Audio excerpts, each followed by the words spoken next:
Hi. So before we begin today, I want to have a little bit of a serious talk. Usually I do my videos, during the day when there's a lot of outside natural light, makes for better lighting in the videos. But today was just not a good day. It was a hard day for me and for my kids. And so here I am at 9 o'clock at night making the video for you guys. But I wanted to point that out because you might be having some hard days too, and that's okay. What is going on right now in the world is not normal. I mean, this has never happened to me before where we've been in quarantine ever, and especially for such a long period of time. So if you're feeling emotions where you're frustrated or sad or you're missing people or you're just flat out angry or you need some space, don't forget that our lids flip and we need to reset. Today, I definitely needed to reset. My kids were very whiny. There was a lot of fighting. There was a lot of crying. Luckily, not from me, but from the kids, although I wanted to sometimes. I had to do laundry. I had a lot of meetings. It's just a lot, We're dealing with so much and having to now do this all from home all day, every day. It's hard. So don't forget, when you're upset, maybe you need to go to your room and just have some me time and draw some pictures or sing a song. Or read a book or watch a show or do something that helps you to reset. Don't forget about a box breathe. You can do a box breathe to calm yourself down or blow out your candles. So I thought we'd start our video today with just kind of confirmation, knowing that if you've had any of these feelings about what's going on and about feeling frustrated, it's okay. You're normal. We're all struggling, but you'll get through it. Things will be back to, relatively normal before you know it. So let's practice how to blow out your candles when you're frustrated. Remember, you're going to put up all 5 fingers. You're going to take a deep breath in, and when you blow out, you're going to blow one of your candles down. Ready? Do it with me.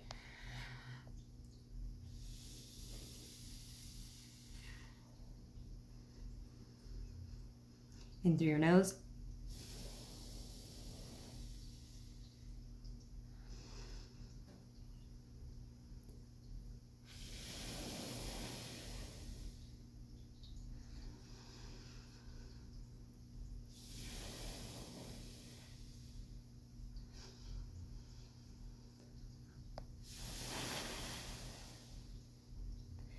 And I know I feel better. I already feel a little calmer.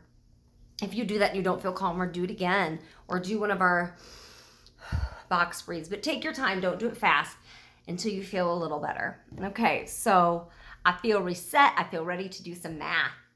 We're going to start geometry, which is a brand new math thing. Well, it's not brand new. You've probably done it. Actually, I know you have because my daughter in kindergarten was reviewing some of these skills. So ours is going to be a little harder than kindergarten. Thank you very much. But you are going to need for the next series of math lessons, you're going to need the printed cards that I put on the LMS that look like this. There's a whole set of them. We're going to do the first 8 for today. If you do not have the ability to print, that's okay. You can literally just get any piece of paper, an index card, a Post-it note. If you can, it'd be best if you could look online and copy them down like just how mine are with the words, with the label and the sentence and everything, because we're going to be drawing the pictures on there of what they are, and this would be really good for you to use as a flashcard. So if you haven't done that yet, you may want to pause the video and go get some paper and draw that or print these off. Okay, so if you are ready, here we go. For each of these words, I'm going to teach you a hand signal, like it's not sign language, but just a little thing we can do with our hands and our bodies to kind of help you memorize what they are. So the very first one on the list is called a plane shape, which is a shape with points on a flat surface with curves and or line segments. So it can have curved lines, it can have a straight line segment. But the main thing you want to remember about a plane shape is it has to be flat. So when we do plane shape, our hand signal is plane shape. It's going to be a flat hand. Okay? So the hand signal for plane shape, ready? Plane shape, because it is a flat shape. So let's draw. Go ahead and get your paper. Let me rearrange my camera so that I can get it down at the right angle. Okay. So for plane shape, we are just going to draw a shape that is a flat shape. A circle is that's a wonky looking circle, but oh well. is a plane shape because it's flat. If it was a sphere like a ball, that would no longer be flat, so it would not be a plane shape. A triangle would be a plane shape. It doesn't have to be perfect though. It could be something kind of weird that's like curved and lines. There we go. That looks like Pac-Man. But that also is a plane shape because it's a flat shape. Okay, so there we go. There's a plane shape. Next vocabulary is going to be point. A point looks like a period and shows the exact spot we are looking at. So point is going to be like this, like a fist. If you have a point, it is just a period. So this is going to be a really easy one to draw. You're literally just going to draw a period. And we have talked about points before, especially when we were doing line plots or fractions on a number line. We are putting a point on the number line. So that should not be confusing. So show me a plane shape, flat, and show me a point. All right, next one. Endpoints is pretty much the same, but it's the points used to show segments of a line. So if this is a part of a line, I'm going to show you that it starts here with this point and it ends there with that point. So go ahead and draw that end point. The parts of this that are end points are the 2 points, the period looking things on the ends, end points. End points are going to be done by showing me one point and another point. So endpoints are 2 fists. All right, show me endpoints.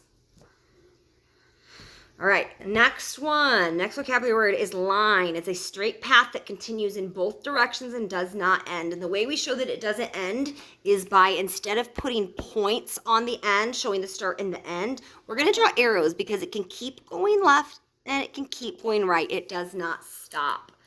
So to represent a line, make sure you draw these each time, by the way. To represent a line, it's going to be hard for me to show you. I don't know if I can even get my, because I can't see where my camera is when I turn it this way. Can you see me? I knew that was going to happen. I lost you. Hold on. The camera fell off my base. Look at my sign up here. Ready? Bless this mess. Please. Bless my mess. Bless me. All right, let me see if I can put it up here and show you. All right, so for a line, we're going to make arrows with our hands. We're going to make them go each direction. I don't know if you can even see this. So lines go out both directions when you show me a line, okay? All right, next one is a line segment. A line segment is a part of a line with 2 endpoints. So guess what? It's just this. We're going to draw that pretty much again. This time I'm going to draw it crooked, though, because it doesn't matter which direction. If it's straight, horizontal, if it's vertical, going up and down, or if it's diagonal, it doesn't really matter. But it has to be a straight line, and it does have endpoints because this is just a part of the line. This line, a regular line, can go on and on and on and on and on and on and on and on. This stops. It's just this little part, okay? So if a line is represented with our fingers going either direction, so a line would be going like this, line keeps going. Line segment is going to be put your arms out straight, but make it have endpoints on each side. Endpoints, okay? So let's do all the vocabulary words we've learned so far. Show me plane shape. Okay, show me a point. All right, show me endpoints. Just gonna do 2 of those. Show me a line. That's where you're going out both directions with your fingers. And show me line segments. 2 endpoints again. Okay, next vocabulary word is ray. So it's a part of a line. One side has an endpoint and one side keeps going without end. So you're literally just going to mix the 2 of these together. Draw me a line. One side we're going to make it stop with an endpoint, and one side we're going to make it keep going with a line. So to represent that, and again, I don't know if you can even see what I'm doing. I'm so sorry. I'm doing my best, guys. I'm doing my best. Bless this mess. All right, so for that, you need to make one side of your hands have an endpoint and the other side be the line that keeps on going, okay? So endpoint, line, that would be our ray. That's how we represent a ray.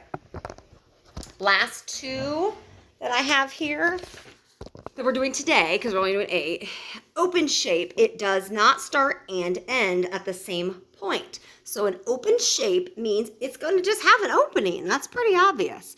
A lot of letters can be open shapes. So like if I do a U, the letter U is an open shape, because I always tell people if you have like a little bug, I do have a little bug. Hold on.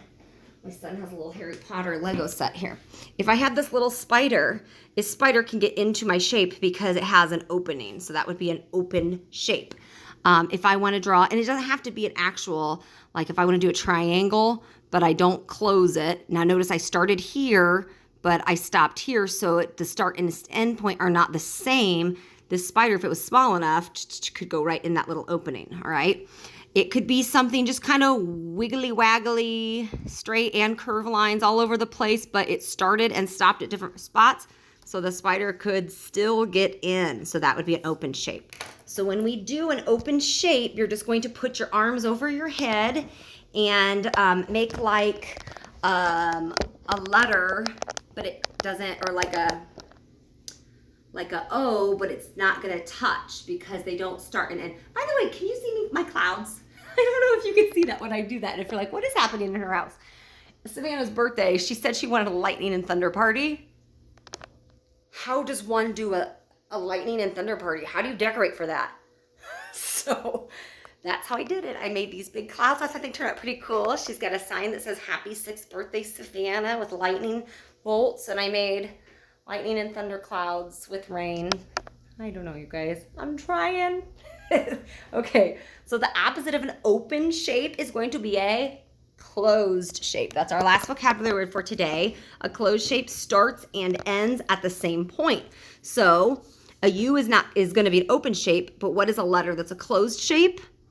An O, because look, I started it here and it stopped right there as well. If that spider tried to get in, it cannot because there's no opening. What's another thing that could be a closed shape?